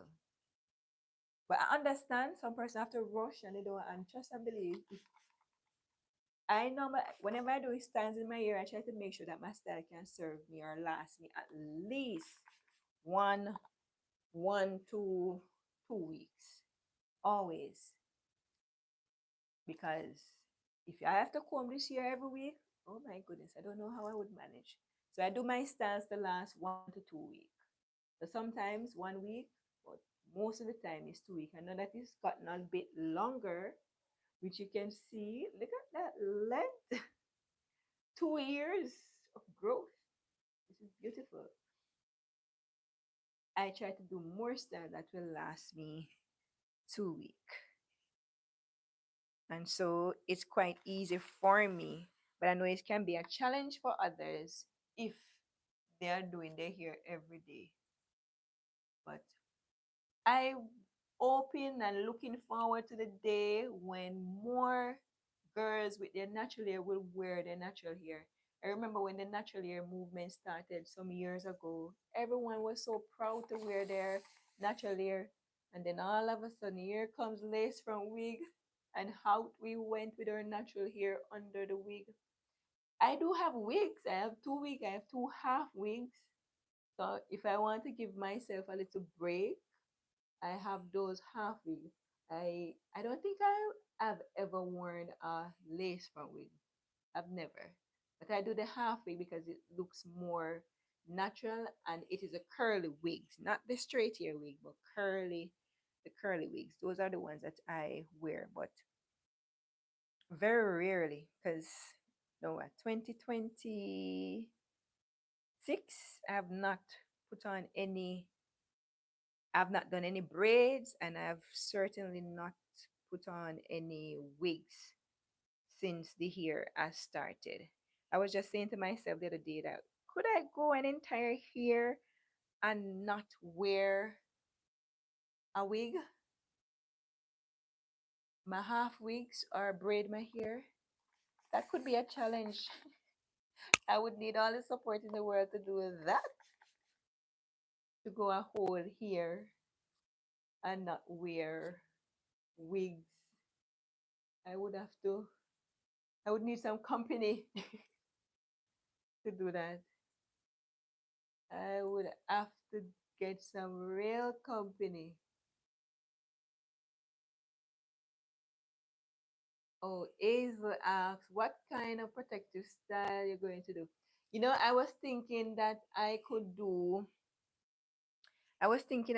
I've never done the entire front section with cornrows and twist the back. So I was thinking of doing that, to cornrow the front and mini twist the back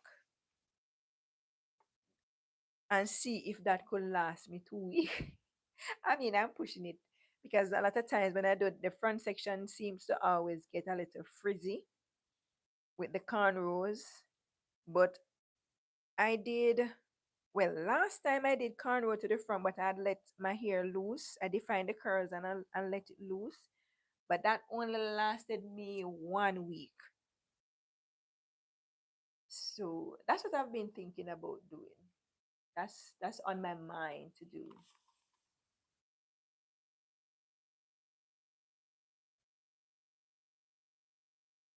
So every time I do my I take on my hair, I try to think about what I want to do before I take it down. So that when I take it down, I don't have to wash my hair and then wondering like, what am I going to do with my hair once I take it down? So that's what I plan to do. To cornrow the front and then mini twist the back. And that should, well, I am hoping it will last me 2 weeks. I like when my hair is neat in a sense that sometimes when the front start to look frizzy, even though sometimes persons tell me that it looks good, ah, I still tend to want to pull it out once it start getting frizzy. That's why I like when I do the mini twist on all of my hair because I can change style throughout the week without having to pull my hair out. So that's something that I thinking about. And this time when I did my mini twist, normally when I do my mini twist, I would mist my hair with water. This time I didn't mist my hair with water throughout the week to maintain it. I just let it be. And then on the third day, I had some oils to my scalp. That's the hair food that I showed in a previous video. I had that to my scalp and then a bit to the ends, and that's it. So to maintain my mini twist was quite easy or minimal. I try to keep my hair routine basic as possible. I'm not about that 10,000 that 10,000 what you call it, routine, or steps in routine. No, no, no. If I have to do that, then boy oh boy, this wouldn't be for me. But I try to keep it simple. Even my wash day, I keep my wash day simple. I just do my I do my first wash as a whole. So like I have my hair like this, I just wash it as is. Then when I finish, I detangle my hair if it needs to be detangled again. And then I just go in and do some what you call it, some small twists. After I twist my hair, I just take the washing one at a time, and I ensure that the scalp is clean. Once my scalp is clean, when I'm conditioning, I don't do twist with the conditioner because I don't want the conditioner on my scalp, because sometimes when the conditioner goes onto the scalp area, it coats the scalp and it leaves a cast on the scalp, and then you start to have itchiness and flakes. So I don't put the conditioner on my scalp. I only put the conditioner onto my hair, and that works for me so far. So that's what I've been doing. And that's another thing you want to keep in mind. If you're doing a routine and it's working for you, don't switch. Don't switch your product and don't switch your routine unless you genuinely want to try something new. But if you don't switch it because somebody said, oh, this is a new thing and this is the best thing. No. Keep what you have going, because something you switch it and my goodness. Just imagine you're growing your hair out and you've been doing a good job at it, and you change your routine and start to have ear breakage. Yeah, you're not about that life. Oh no. Hi. Ben. Ben do bore. Yeah. Hi. Hi.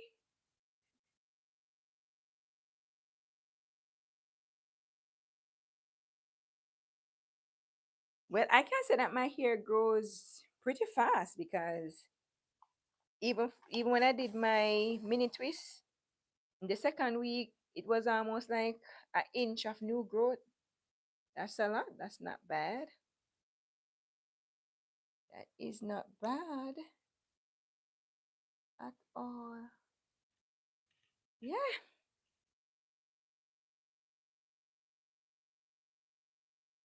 All right. Now we're going to look and see how much hair came out.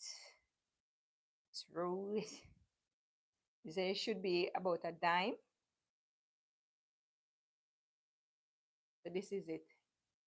After 2 weeks of not combing my hair, this is how much hair came out. So you tell me if that's good or that's bad. I think that's good. That's great. And my scalp is not itching, so that's a plus. But listen, this is a lot of hair. Hair, hair, hair. It's one thing with natural hair though. The shrinkage is real. My goodness. And for those of you who knew me from my other channel, you knew that in the middle of my hair there, I always had problem with my hair thinning. So let's look at that and see how it's looking. So we can see we have hair all the way up. Sometimes you just have to revamp and go again and make it right this second time around. Yep. So we are all done. So I am going to wash my hair. Not sure if I'm gonna style my hair. Styling my hair does take a minute. Does take me a little while to get done. But yeah, I am loving it. I am loving it. Mm, mm, mm. Every time I look at my natural hair, I am so in love. I don't know why people cover their natural hair. Let's all wear our natural hair. Style it. Our hair is so versatile. We can do so many different things with our hair. So let's style it and wear it proud too. Be proud to be a black woman with an afro. Shrinkage is our enemy and it's our friend. Why I say that? When you do mini twists, it is a shrinkage that gives you that bounce and that fullness. Because when I do my mini twist, my hair is all the way down here when it's not dried. Once it dried, it shrink all the way up here, and that's what gives me the nice bouncy and fullness that it gives. And the other day, I was telling somebody that somebody asked me when I had in a mini twist. They asked me if I had in.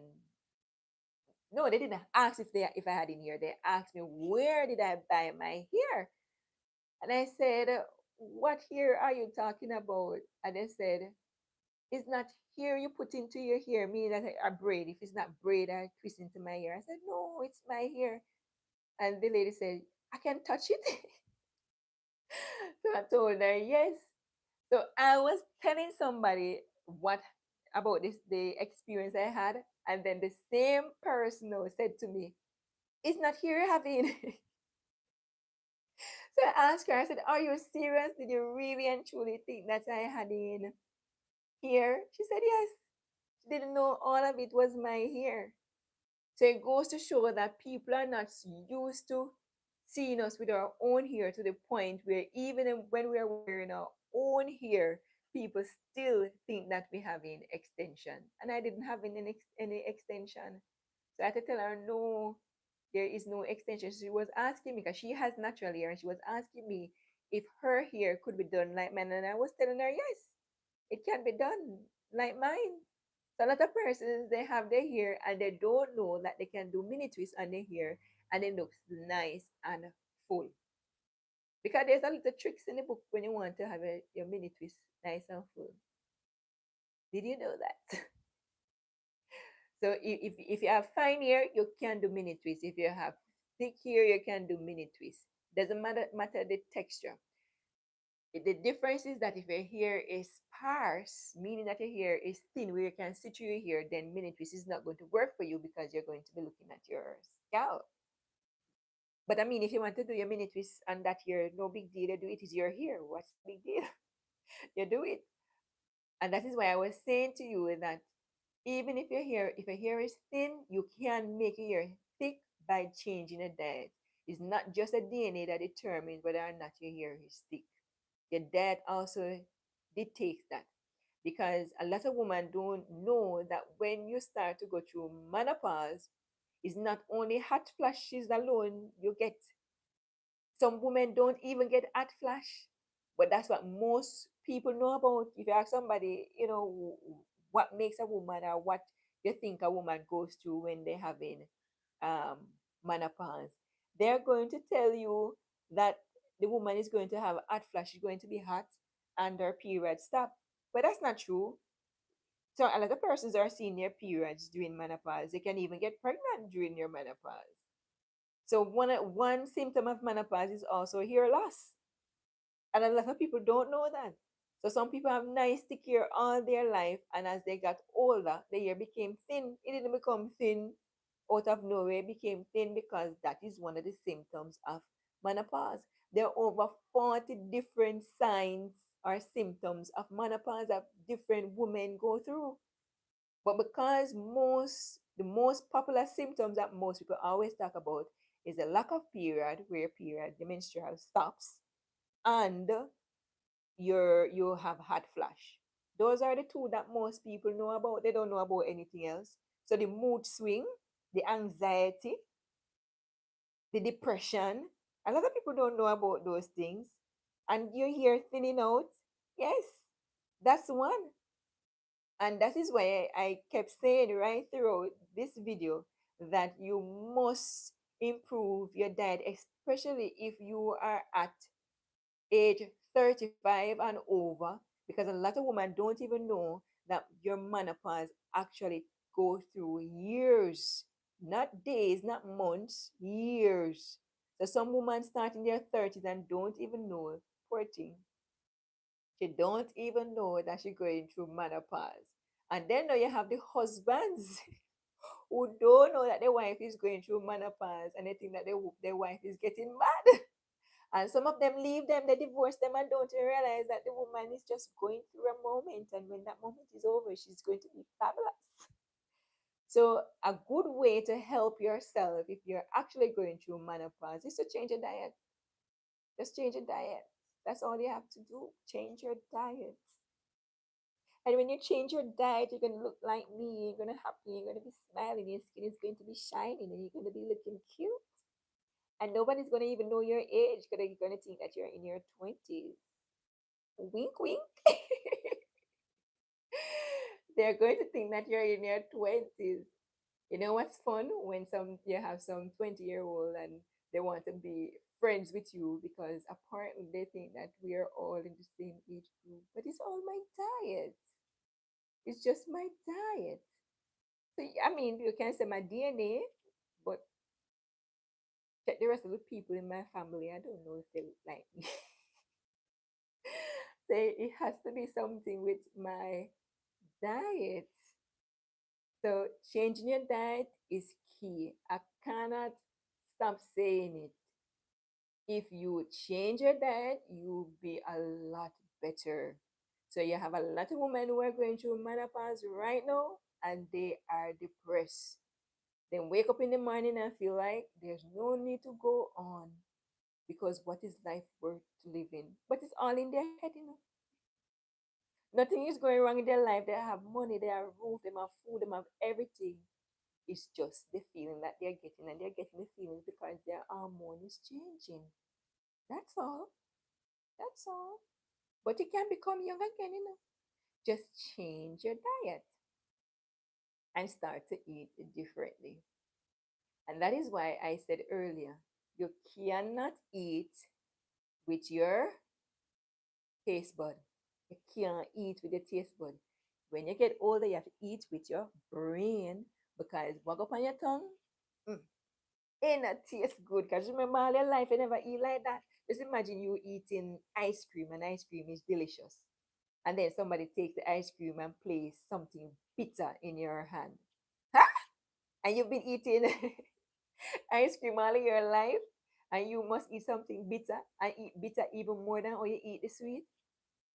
There's no way that is going to taste good to you. Or you are now going to have to replace refined sugars with real natural sugar.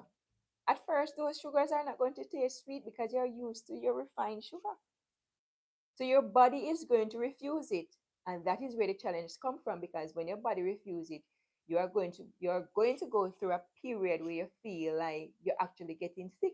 Just like when you get your take when somebody takes drugs and they go into rehab and they're trying to help them, their body go into a shock and you start to sweat and you feel like this is it. And but the moment you leave the rehab and you go back and start taking drugs, you start feel nice again. It's the same way when you start to eating healthy, your body is going to put you through that because your body don't used to it. So you have to go through that period. And so when you go through that period, you're going to have a strength that you have never had it before. You're going to have a brain clarity that you have never experienced before. You're going to feel like you're 15 years old again. And the most important thing is that you are going to be happy. I always say money cannot buy happiness. Mm-mm. And nobody can make you happy. Just like depression, nobody can take you out of depression. It's you who have to want to come out of it. They can help you, they can talk to you, but it's you have to want to come out of it. And I've been that road before, and it's the reason why I can say what I say. And I can understand when somebody is depressed, and that is why I know what to say to somebody who's depressed. And I try never to tell them what to do, but just to be understanding, believe that they are going through what they're going through, and understand as much as you can understand, and just be as supported as you can because they will have to pick themselves up. They will need the support, of course, but they have to be the one who pick themselves up. You can't pick them up unless they want to be picked up. It's just the way it is. But all I can say is that once you do it, just trust and believe is not just your menopausal symptoms that is going to decrease, but you're going to improve everything: your hair, your skin, your nails, your teeth, your teeth. You see my teeth now? You see them? And even your tongue. Because some people don't even realize, no. All right, in the morning when you wake up, if you wake up in the morning and just stick out your tongue. Stick out your tongue in the morning. First thing you do in the morning, stick out your tongue. If you see a white cast on your tongue, where your tongue look white, like you see one white something on your tongue, and then round your tongue look jagged, as if your teeth your teeth made some impression into your tongue. That is telling you that you have an overgrowth of bad bacteria. So a lot of persons, they brush their tongue and they say the tongue clean, but then the next morning you wake up, the same thing happen again. It's because you have an overgrowth of bacteria. It's when you don't have an overgrowth of bacteria in a digestive system. Do you know that you don't have to brush your tongue? Your tongue look clean all the time. Your arms smell nice. You don't have to put no roll on underneath there. You practically don't have to. Let me not tell people not to be in bed. But you smell good. When you perspire, you don't smell bad. That's basically what I want to say. So I'm saying take care of yourself. And that is the reason why I say that on this channel, I want to not only share things about here, but to share things about how you can take care of yourself and share things about menopause because nobody's talking about menopause. Nobody talking about because everybody, for example, when I say, if I say to somebody I'm going through menopause, and like, you're too young to go through menopause, like it's a natural phenomena of life. You can't do nothing from stopping your body from going through it. But you don't have to suffer while going through it. Why should you suffer when you can do something to help yourself? Why should you suffer when you can help yourself? So I'll share those information in other videos. So stay tuned. If you have not subscribed to my channel, go ahead and subscribe. I'll be sharing as much of my knowledge that I can share with you. And hopefully, you'll try them for yourself and see if it works for you. Some of the things are not going to be easy, I can tell you that. Some of them are not going to taste good, I can tell you that. But if you are willing to go through it and do what you need to do, I can guarantee that you are going to see changes in you. And if you want to know if something is happening for you, a child will tell you. Children don't tell lie. Trust and believe. If you're ugly, then tell us you're ugly. If you're mean, then tell us you're mean. And when a child walks up to you, or in my case, walk up to me and say to me, "You pretty, look her skin nice, mommy. Look at her, miss. Look at her, mommy. She look nicey." You know that child is not lying. So sometimes you go in the mirror and say, "Mommy look nice." But when a child come and tell you, trust and believe. Trust and believe. If your nails stay good, they're not gonna make you do say they stay good. So when a child tell you say you look nice, are you nice? You're nice. So I'll be sharing all of those information on my channel. So if you have not subscribed, subscribe to this channel so that you can grow healthier, you can improve your overall health, your body health, your mental health, and of course, the beauty of your crown will increase. So that's what my channel is about. It's a very new channel. So if you want those information or you're interested in things like that, then of course, subscribe. And it doesn't matter if you're young, if you're in your 20s, you are at the right spot. Why? Because you will learn the things now and you're getting it for free because you're not paying on YouTube to get the information. And if you start doing it now, then when you reach into your 30s, you won't have to suffer like me. And then after learn through separation, you will learn through my own experience, and you might never have to go through that. And then as you learn, you share the information with other women. Please share the information with other women so that we can all have better future, better health. We're not going to live forever. We know that. But we don't have to live and suffer. You have many people who live till they're 90, 100, but they suffer. They have a lot of illness. Some of them can't walk. They're in wheelchair. But we can live a healthy life for a longer period of time. And yes, we may die, but at least we don't have to live and suffer. We can tie our shoes less. We can cook our own food. We can clean a little house. And we can go on and enjoy life, the beauty of the flowers, the beauty of the sun, and all of that. So it's just to help us to live a better life right now. So, Norma, I am going, I guess you want to say I'm going through with menopause and it's not easy, but God help me. Um, it's bad part. I'm going good now. God bless. Okay. Right. So a lot of women are suffering with menopause symptoms. At first, I didn't even know if somebody told me because I thought I was going mad.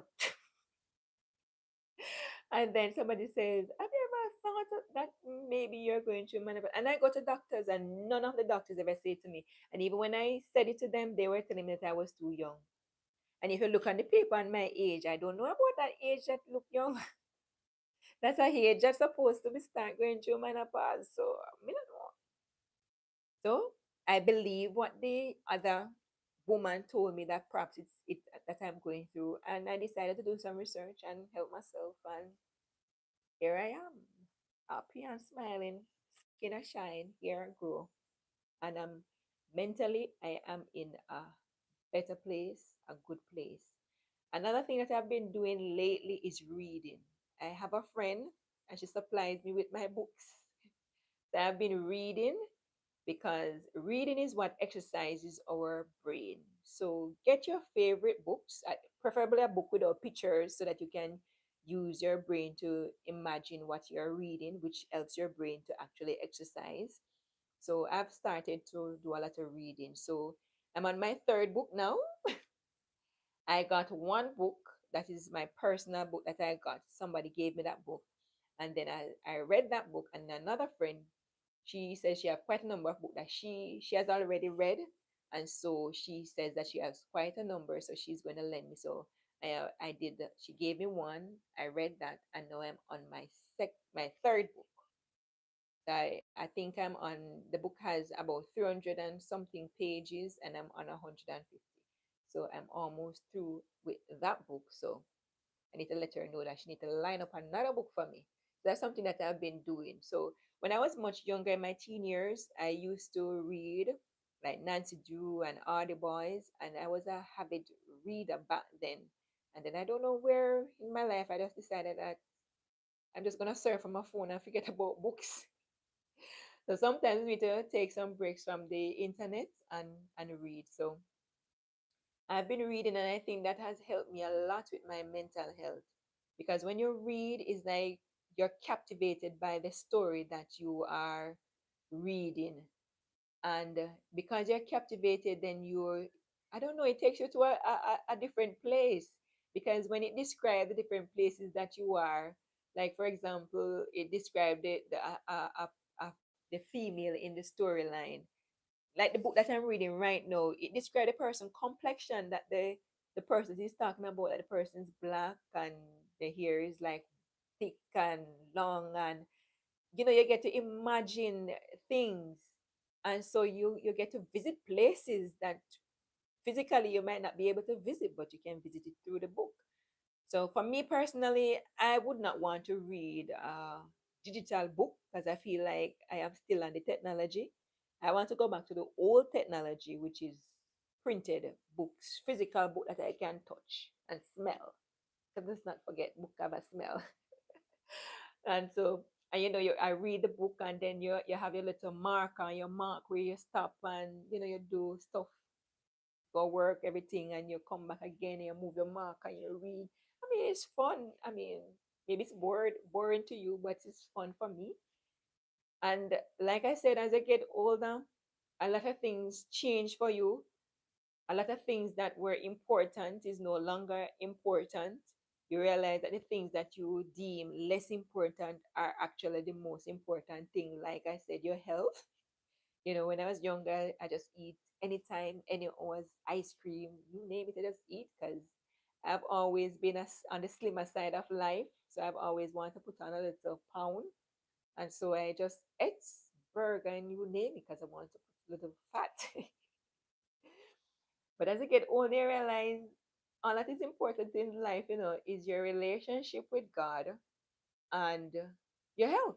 If you have those two things, you have just about everything, because we have experienced a hurricane in Jamaica that has taught many of us a lesson that you can't allow your happiness to dwell on the things that you possess. And those things could be your house, your car, or even money in bank. Because when there was no electricity, a lot of persons could not access their money in the bank. We couldn't get our money out of the bank. So you had persons who are, I would say, they're of a poorer class, but they were actually helping out people who have money because they didn't have any money because their money was locked up in the bank because they use a bank card to draw money. And some people had to wake up 4 a.m., 2 a.m. in the morning to join lines at the bank, to get money to buy food. Some person who thought that because their house wasn't board house, then they were safe.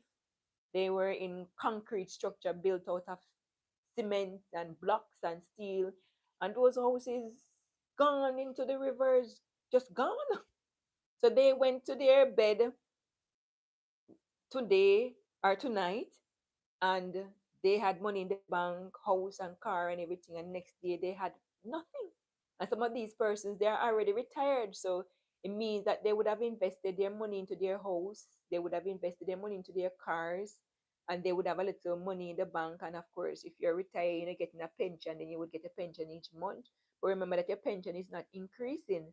So whatever you were getting for pension 10 years ago or 5 years ago, because of inflation, is going to be able to do less, but you wouldn't worry because you plant a little garden at home and you have your house and you have a car. But then you don't have any of those and you don't have the money to build back a house. So you realize what is important, what you have left: yourself, your relationship with God, and your little health. So there you have it.